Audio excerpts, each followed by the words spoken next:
Salat al-Eid. Normally it is the case we have two prayers, Eid al-Fitr and Eid al-Adha, and each one is differs in time. The Eid al-Fitr, we leave extra time after sunrise in order for Zakat al-Fitr to be paid. So we delay Salat al-Eid. Whereas Salat al-Eid al-Duha, not al-Fitr, that is for the slaughtering. So we make it as early as possible in order to give more time for the people to slaughter. So, and when I'm just saying leave it early and not early, I'm talking about within an hour or half an hour. So let's say sunrise at 7 o'clock. We will make Eid al-Fitr, for example, 8 or 8:30. Where we make Eid al-Adha 7:30, because we said 7 o'clock, we said. That's, I'm talking about the early. So we leave the Salat al-Fitr, Eid al-Fitr, because Zakat al-Fitr, we delay it as much as we can in order to give more time for the people to pay Zakat al-Fitr. When we go to the Musalla, this is where the place we pray the Eid. It's not in the Masajid unless there is a necessity. For example, rain, then we go to the Masjid. But usually is the case in the open space, football pitch, whatever. Musalla. So everybody, all the Masajid will lock the masjids and they come to one spot. There is no adhan nor iqama for this prayer. And the prayer consists of 2 rak'ah in each Fitr or Adha, same thing, 2 rak'ah. Each rak'ah consists of extra takbirs. And those extra takbirs, according to the correct opinion, number 1, that is rak'ah number 1 will have 7 takbirat, that is apart from takbirat al-ihram. And the second rak'ah, 5 takbirat apart from the takbirah of getting up. So the Imam would say Allahu Akbar for Takbirat al-Ihram, then we'd say Dua al-Istiftah, and then after that he would start with his takbirs, which is the extra one. The extra takbirs, the correct opinion, you don't raise up your hands. You only raise up your hands for Takbirat al-Ihram. And after that you keep your hands right on the left, and you make the takbirs, 7 takbirat, and you pause between each takbir. So you say Allahu Akbar, Allahu Akbar, until you finish 7 takbirat. There is also in between these takbirats, if you wish, and that is takbir, Alhamdulillah, Alhamdulillah, and Allahu Akbar, Alhamdulillah, wassalatu wassalamu ala Rasulillah. So to praise Allah and to pass salutation upon His Prophet, if you wish. So you say Allahu Akbar, you say Alhamdulillah, wassalatu wassalamu ala Rasulillah. Allahu Akbar, Alhamdulillah, wassalatu wassalamu ala Rasulillah. Same thing when you go to the second takbirah. When you get up, you make takbirat al-intiqal, which is going from down to up, and then after that 5 takbirat. Now if the Imam hasn't done these takbirat, still the Eid prayer is valid, but he has to do 2 sajda sahu. There is also correct takbirat, which is 3-3. The Hanafi, they do this. Takbirat 3, first and second rak'ah, 3 takbirs extra. Now you recite the following: the Fatiha, and the Sunnah is to recite first rak'ah, Sabbih isma rabbika al-a'la. Second rak'ah, Fatiha and Hal ataka hadithul ghashiya. Or you recite Fatiha, the first rak'ah, and Surah Qaf. And second rak'ah, Fatiha and Surah Al-Qamar. ضربت الساعة وانشق القمر. The recitation is to be loud. After that, the khutbah. The khutbah is not compulsory for you to sit to listen to it, but it's highly recommended. The salah, you must pray, but the khutbah, you don't have to sit. If you want to leave for any reason, make sure you leave as quietly as possible. Don't sit in the front so you can really cause disturbance for the imam and the khatib. As for sunnah, there is no sunnah before this prayer. Unless you're praying in the masjid, then you pray tahiyyat al-masjid. But if you're praying in the musalla, you don't pray any prayer. You just sit down. And what is recommended now for the Eid is to make ghusl. It is not compulsory to make the ghusl like the Jumu'ah, but it is recommended to make ghusl and to put the best of clothes. And if it is the Eid al-Fitr, do not leave until you eat. And the best thing to eat is the dates. And the best thing is to do it, to eat them in odd. So this is to basically break your habit, because you are fasting. The following day you might fast it if you forgot. So you have to break it from the beginning. So before you go to the musalla, تصبح بتمرات witr, and that is eat, break your fast with tamar in odd. And this odd is only mentioned in this scenario. So if you break your fast in normal fasting, you don't have to have it odd. You can make it 1, 2, 3, 4, 5, 6, 7, 8, no problem. But the odd is mentioned only for the morning of the Eid al-Fitr. That's it. And if it's Eid al-Adha, it's recommended not to eat until you eat from your slaughtered udhiyah. That's if you slaughtered udhiyah is going to be, it's going to be slaughtered on the same day, and close, no problem. So you wait until you eat from your udhiyah. That's the sunnah. Also, to come from a route different from the route that you went. So you go to the Eid Musalla from one route, and when you come back from a different route, and that's the sunnah. And if it is possible for you to walk, then walk it better than going by the car. The takbir in the Eid starts, as for takbir Eid al-Fitr, the takbir is from the moment Eid al-Fitr, you come out from your house until the Imam basically starts his prayer, Eid prayer. So your takbir starts from the moment you leave the house on Eid al-Fitr, which is after Ramadan, until, not from the morning, until we leave, until the Imam starts the Eid prayer. As for takbir Eid al-Adha is different. Eid al-Adha, you make takbir in 5 days. And that is starting from the dawn of the day of Arafah. The day of Arafah, which is the 9th, before the Eid al-Adha. Eid al-Adha is the 10th. The 10th of Dhul Hijjah, on the 9th, which is the day before Eid Arafah. Arafah, start from that Fajr. You'll find people after Fajr, mashallah, on the day of Arafah, everybody making takbir. And you continue this takbir until the sunset of the last day of Tashriq. What is the day of Tashriq here? When we have Arafah, then we have the Eid al-Adha, then we have following 3 days called the days of Tashriq. The days of Tashriq. So you make 5 days takbir. Sunset of the last day of Tashriq. The takbirs, what are they? Well, we have something which has been narrated to us with authenticity. One from Salman al-Farisi, and one from Abdullah ibn Abbas, and one which is not authentic that much, but no problem, which is from Abdullah ibn Mas'ud. The one which is not authentic is the people, what they do, which is Allahu Akbar, Allahu Akbar, Allahu Akbar, La ilaha illallah, Allahu Akbar, Allahu Akbar, wa lillahi alhamd. No problem. Allahu Akbar, Allahu Akbar, Allahu Akbar, La ilaha illallah, Wallahu Akbar, Allahu Akbar, wa lillahi alhamd. The other takbirs, which is shorter, Allahu Akbar, Allahu Akbar, Allahu Akbar kabira. That's it. Allahu Akbar, Allahu Akbar, Allahu Akbar kabira.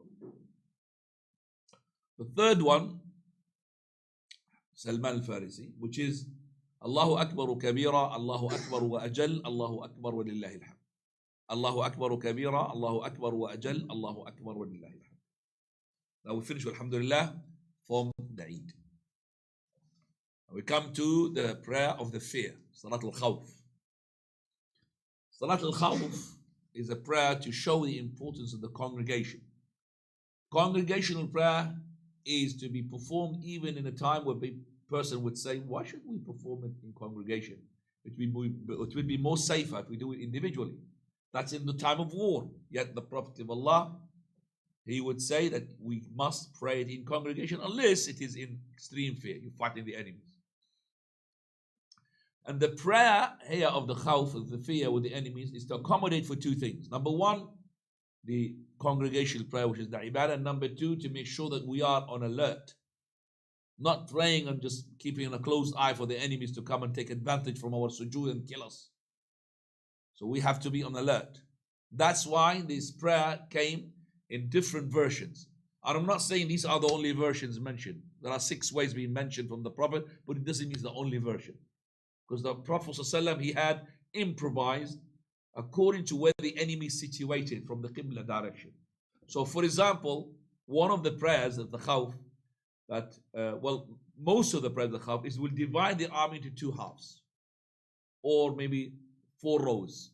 2 rows with the Imam and 2 rows with It depends upon who the leader is going to be doing. So it's two halves. So let's say that the Qibla is in the direction of the north and the enemies are in the south. So it is not convenient, it's not correct to go and pray towards the north and the Qibla and leave our back exposed to the enemies on the south. So the Prophet ﷺ would do the prayer either that he will pray, let's say for example, Dhuhr, pray 2 rak'ah. He would pray 4 rak'ah himself. So he would pray 2 rak'ah with half of the army, while the other half is guarding. And then later on, the other half would come and pray with the Prophet ﷺ, the other 2 rak'ah.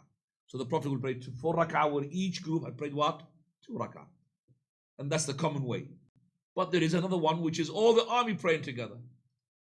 So there will be a row or 2 rows facing with the Imam towards the Qibla. And the other row or 2 rows facing towards the enemies. That means they're back towards the what? The Qibla. And all of them, they would say Allahu Akbar. The ones who are facing to the other direction of the Qibla, which is the opposite direction, they would say Allahu Akbar. And all of them would put their hands right on the left for the Fatiha. And all of them would make ruku' with the Imam when he makes ruku'. Because still when they are ruku', the person can see in front of him. Also they would say Sami Allahu liman hamida. But when it comes now to Allahu Akbar to sujood, only the rows behind the Prophet facing the Qibla will make sujood. Whereas the other one holding their weapons are with them. And they will be guarding. That in Jama'ah. As I said, a person who might say, well, just pray individually. No, Jama'ah. And that would put fear in the hearts of the enemy, subhanAllah. And also the enemy says, what is this? People going down, people standing up, people facing the Qibla. The enemy will be confused. But we pray. So they will be facing the Qibla and standing up. And those ones with the Prophet of Allah will pray with him for a sajda, second sajda. And then he will get up. And they will get up. And those who are behind him will swap with the ones who are facing the enemies. So imagine now you're in a prayer and a whole army, talking about thousands of people, moving. What type of prayer is this? They're moving and coming in, and the other one lining up. So the ones now who are behind the Prophet, they are facing the enemies. And the ones who are facing the enemies now are behind the Prophet, facing the Qibla. And then he will start the second rak'ah. Again, the same thing. The Prophet ﷺ would make Fatiha, ruku', still make all together ruku', the other one making ruku', remember, on the other direction of the Qibla. And then Sami Allah liman hamida, and then when they go down, only the one who's behind the Prophet will go down. Another one is still holding. And they will be with the Prophet ﷺ, and they will make first sajda, second sajda, the one behind the Prophet, another one is guarding, and then they will make salutation with the Prophet of Allah. Then the other ones will swap with them, and the other one behind the Prophet, and they will do their own sajda, and they will all do as well to sujood, and they will do the salutation. Look at that. This is one of the type of the prayers of the khawf. Okay, what is when the enemies are in different direction of the Qibla. So this is called Salat al-Khawf. And there is also extreme khawf, Salat al-Musayafa. So you're praying while you are fighting. You're praying while you're shooting. You make a ruku' only with your eyes. So do it only with your eyes, because you don't want to take your eyes away from the enemies. It's called Salat al-Musayafa, and it's only 1 rak'ah. Dhuhr will be 1 rak'ah, Asr 1 rak'ah, Isha 1 rak'ah, Fajr 1 rak'ah, Maghrib we haven't got except for the 3 rak'ahs. Wallahu ta'ala a'lam. Walhamdulillah, we've finished now chapter of Tahara, chapter of Salah, and of course we've got the Janaiz, which has been explained by somebody else. So we're going to be doing inshallah fasting bi'idhnillah, fasting inshallah starting from next week and the week after, isn't it? For fasting? Yeah, 2 weeks for fasting. I will try to finish as much fasting as possible. There is chapters going to be skipped, a small one, which is i'tikaf. I might lump it with the Ramadan inshallah. Yalla. Right. By this I finish, alhamdulillah. Now we have questions. Fadl.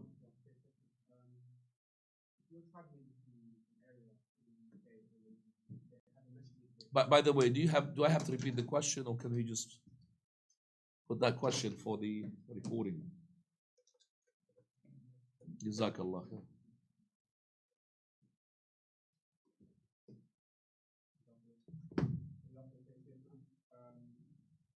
I'm traveling to an area in the UK and they have a masjid which plays the adhan out loud, and the place where I'm staying temporarily is close enough to hear the adhan in the masjid, should I go and pray in the masjid, the Jama'ah, even if they're playing the full length, for example, they're playing 4 rak'ah, Dhuhr, or should I pray at home and shorten? Musafir is the prince of himself. The Musafir, the travel, is a prince, meaning that he's been given the concession. It is not must upon him to come to the Jumu'ah, never mind the Jama'ah. So even the Jumu'ah is next door. I don't have to come to the Jumu'ah. Okay, so there's no Jumu'ah on the Musafir. So you could even travel on the day of Jumu'ah. You don't have to wait for the Jumu'ah prayer to pray it and then go. Don't delay yourself. So he is having this concession. If he wishes to go and pray with the people, then let him pray, but he will pray complete. If he prays behind an imam who's resident, he will pray complete. 4 rak'ah. Dhuhr, 4 rak'ah Asr, and 4 rak'ah Isha. Now, it depends upon is it allowed or not.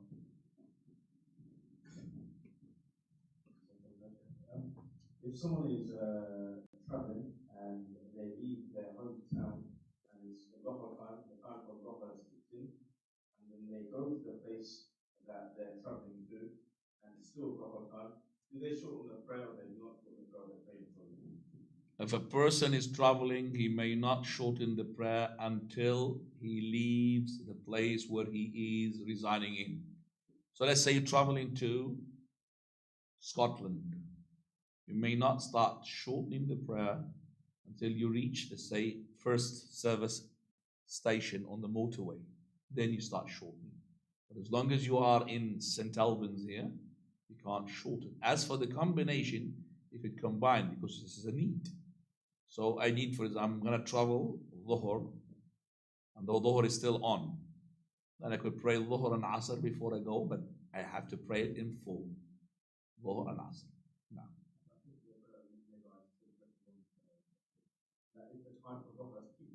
Even the question is wrong. Alhamdulillah, people benefited from that.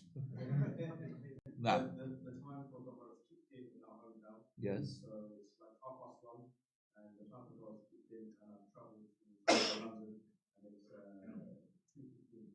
It's time for Dhuhr there.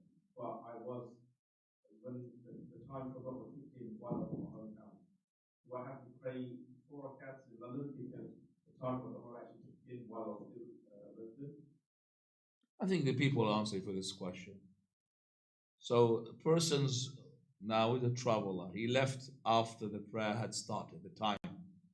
Let's say the time is 1 o'clock and the Dhuhr is 12:30.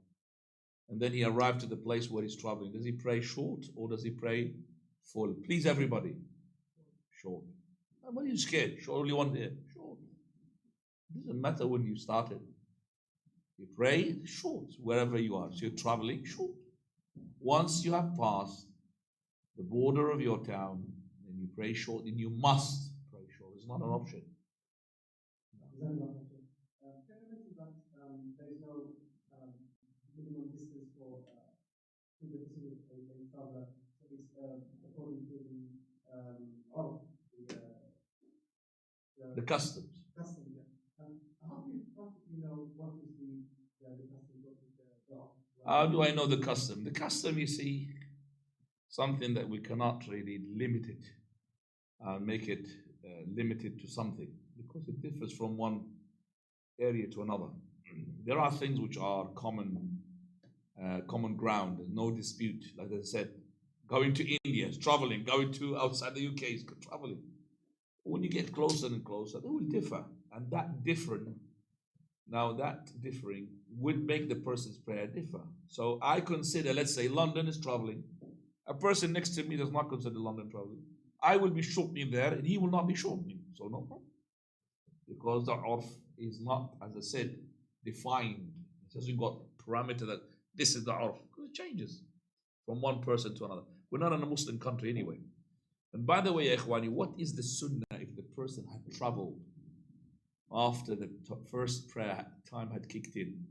So you travel, for example, let's say, after Dhuhr had started. What is the criterion here? The sunnah is to pray Dhuhr and Asr in the time of the Dhuhr. Don't wait because you don't know what's going to happen. And if you travel before the Dhuhr kicked in, wait until Asr and combine the two together. That's the sunnah. Same thing with the Maghrib and the Isha.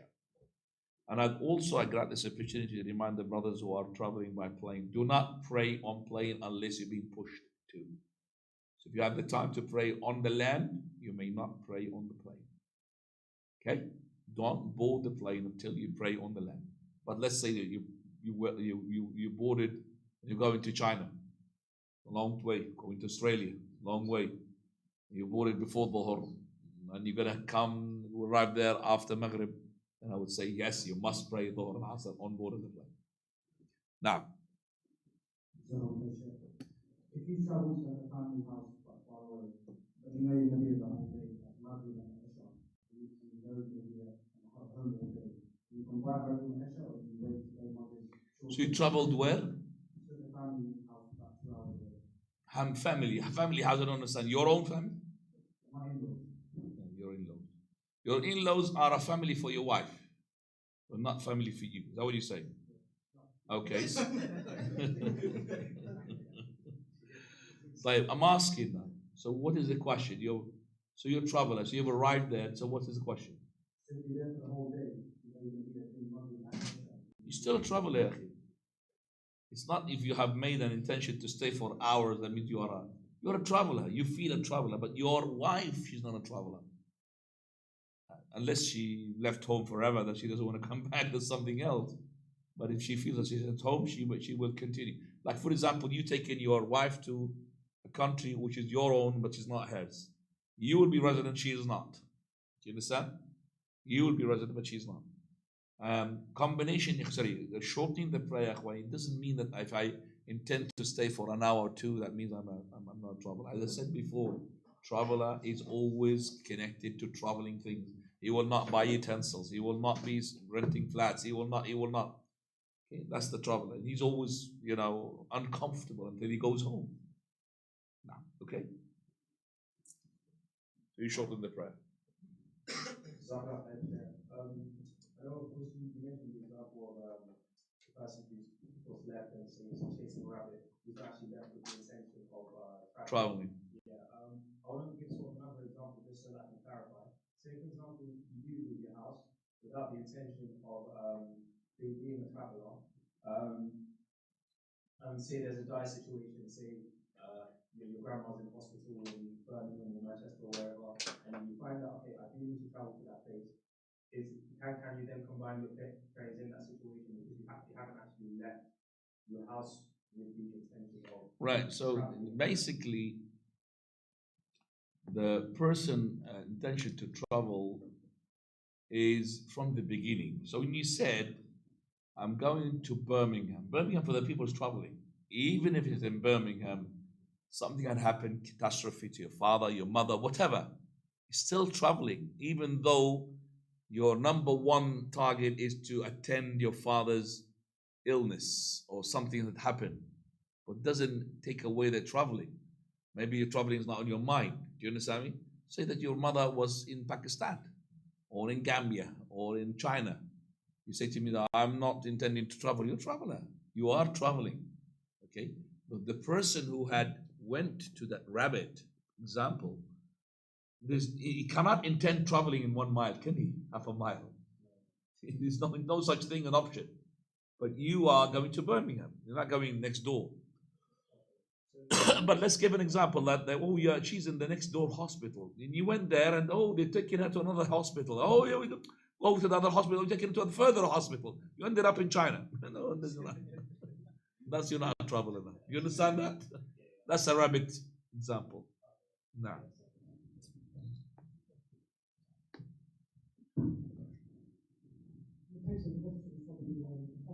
No. I don't know the online. Are they able to see the picture?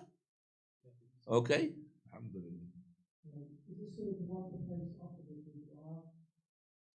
What? To wipe the face. Nobody wipe the face except ignorant or a fool. These are not my words. These are the words of a scholar. Ibn Hazm, rahimahullah. Either a fool or ignorant. He doesn't know. No wiping of the face, no washing of the face, no kissing of the fingers. People go, don't know what they do. Start. Have you seen that? Kissing everything. Don't know what kisses. Where is it coming from? This is extra bid'ah. Nah. What is the meaning of congregational dhikr?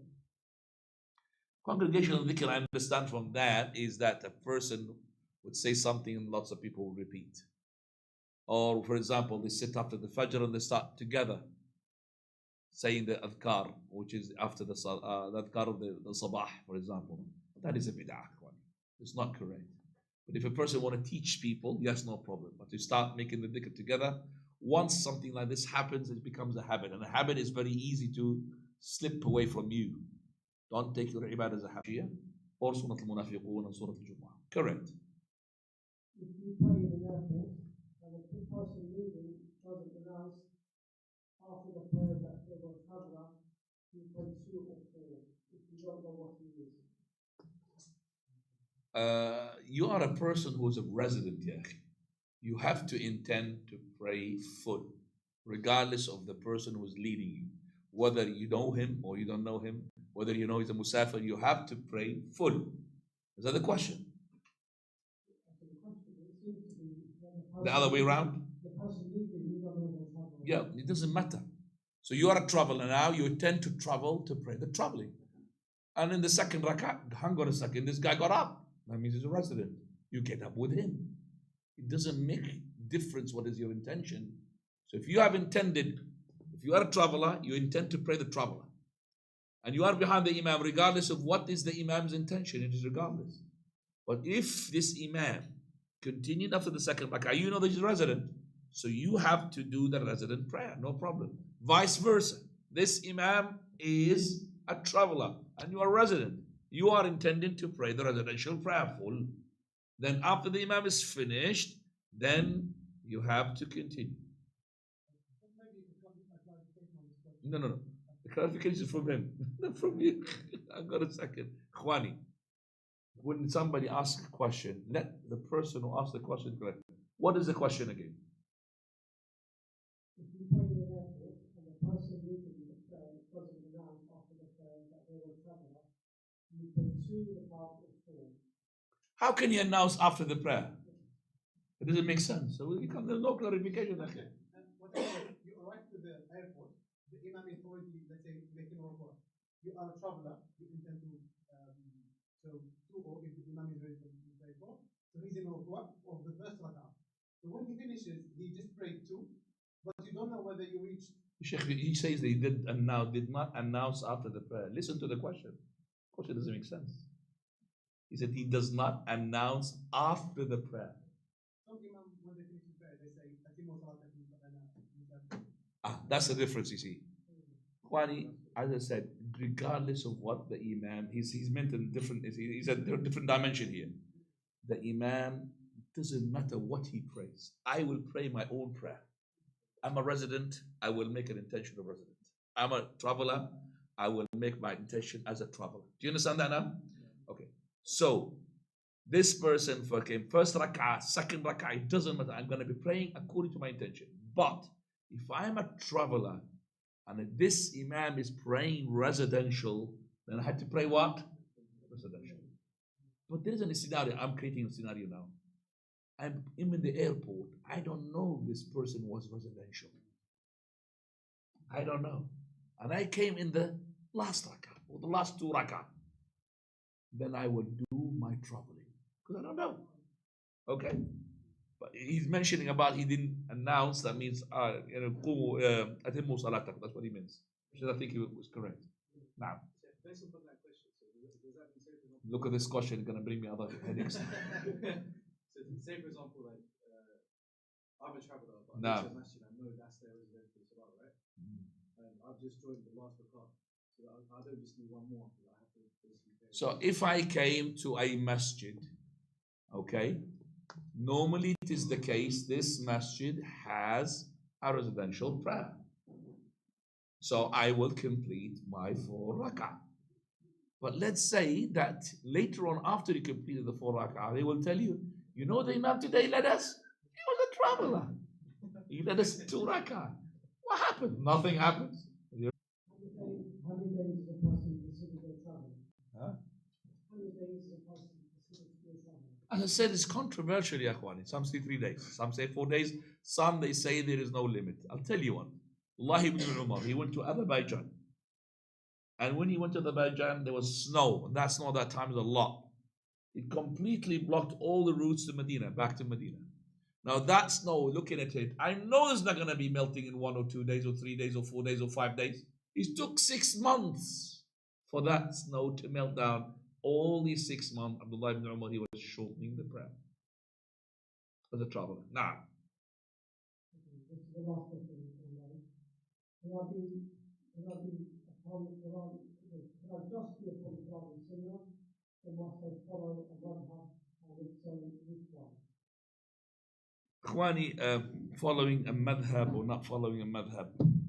Yani, if you take it the madhab as that my salvation is by making myself Hanafi, Shafi'i, Imam Maliki or Imam Hanbali, these Imams themselves never said follow me and you'll get salvation. On the contrary, they said don't follow me, follow the Quran and the Sunnah. But there's no harm for the person to learn his usul, his foundation, upon a particular madhab, knowing for a fact that he cannot be abiding to the madhab on the expense of the Sunnah, or sticking to an opinion where he knows the hadith is opposing it. But there's no harm for the person to learn and educate himself on a certain madhab, whether it is the madhab of the well-known 4 madhab, or the madhab which is not known, like madhab Sufyan al-Thawri, madhab al-Layth, ibn Sa'd. So the other madhab which has been gone away, Abdullah ibn Mubarak. So these madhab are for you there to take your religion and learn it. It's not for you to say that this is my target and I want to know what did Imam Shafi'i say in this issue. Why do we need to know what Imam Shafi'i said in this issue? You need to know what is Muhammad said in this issue, not the Imam Shafi'i. And that is why Imam Shafi'i himself, he has so many sayings regarding this issue. When somebody had asked him about certain thing regarding hunting and all of that, he said the Prophet ﷺ said such and such. The person insisted, he said, what do you say? Imam Shafi'i said, do you see me coming out of a church? Do you see me dressed up with a belt, you know, like the priest, they put a belt in the middle? I say to you, Prophet of Allah said so, and you say what I say? How? If Prophet of Allah said something, you take it. We don't really want to know what his Imam said. They spend his life to know what Imam Shafi'i said or Imam Abu Hanifa had said. Yaqi, what is the Imam of the Imams Muhammad had said? But as a person, we don't dump these madhab. No, these madhab, they will help us to arrive to the haqq. But they are not themselves the target to know what this madhab had said. Don't help me. Qala Allah. So, Imam Ahmad, Imam Malik, Imam Abu Hanifa, rahimahumullah, Imam Shafi'i, all of these Imams are great Imams. They helped us. May Allah grant them the Jannah. May Allah subhanahu wa ta'ala make us with them following the Prophet Muhammad sallallahu alaihi wasallam. But I'll tell you, they are so strict regarding you imitating them. I remember what I've read from Imam Abu Hanifa when he said he saw his student, one of the premier students, Abu Yaqub Yusuf. He saw him writing. So what are you writing? He said, I'm writing what you say. He said, don't do that. We people say something today, we change our mind the following day. Subhanallah. We say something the following day, we change our mind the day after. Don't write after me. Don't take my saying. Take the sayings from the Prophet, not my saying. Imam Malik, he said, every person you could take from him and reject except the owner and the one who is residing in that grave, meaning Muhammad. He was in the Medina. That's the one you take from him. But as I said, those people, you cannot just keep a closed eye. There are people who had spent their life to make this deen facilitated for us. You use their knowledge to arrive to the haqq, but their sayings is not our target. May Allah have mercy upon them. نعم any question خلاص جزاك الله خير تفضل. No problem. Can you tell us how to make تضييع of Salat al-Eid and Salat al-Janaza? So if we miss some takbir in Salat al-Eid or if we miss some takbir in Salat al-Janaza, how do we make that? Right. So if the person came, let's say, in the second rak'ah of Salat al-Eid, when the Imam is finished, he will get up and he will do the second rak'ah, because the first will be the second of the Imam. Second will be his own second. So he will do 5 takbir. And as for the janazah, as soon as he arrives to the janazah, let's say he's joining the takbirat al-thalitha, the third takbir, where the Imam is going to be reciting dua. You will be doing your takbir, Allahu Akbar.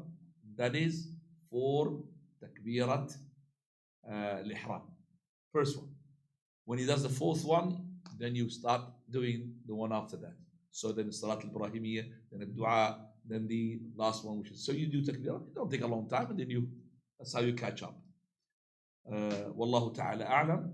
Subhanak Allah. Tfadal.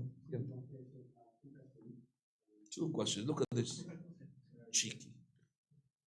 The first question was the one took from the verse is that if someone travels and they get to the destination and they know how long they're going to stay in that destination, then they can't shorten. Is that correct? Again?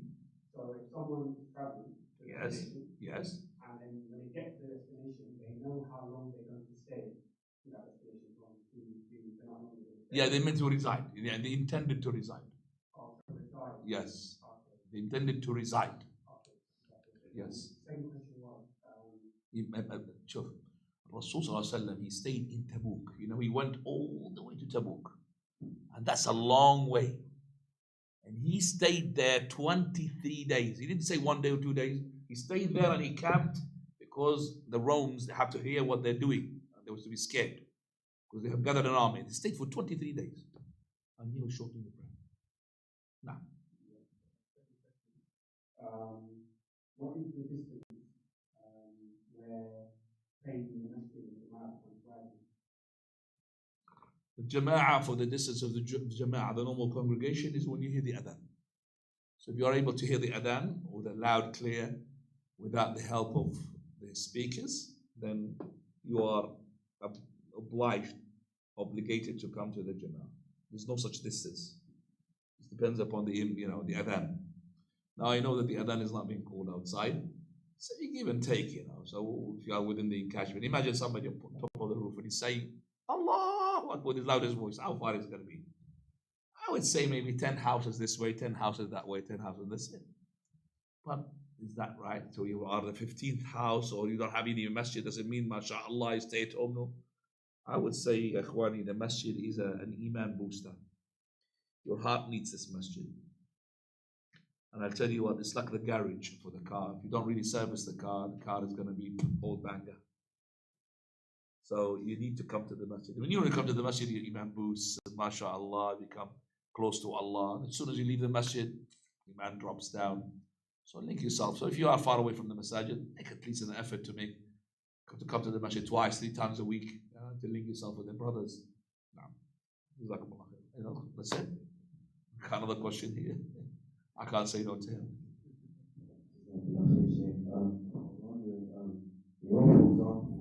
But you're blowing too much, yeah? For example, someone purified themselves from urine. For example, they purified themselves, they put water onto their boxes. Does that mean if urine comes out after? The boxes? Yes, the pants.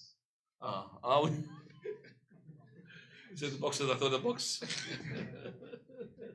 Okay, the pants, yeah, all right. Yeah, say for example, they urinate after that. Does that mean the boxes are still pure because the water is a certain amount of drop?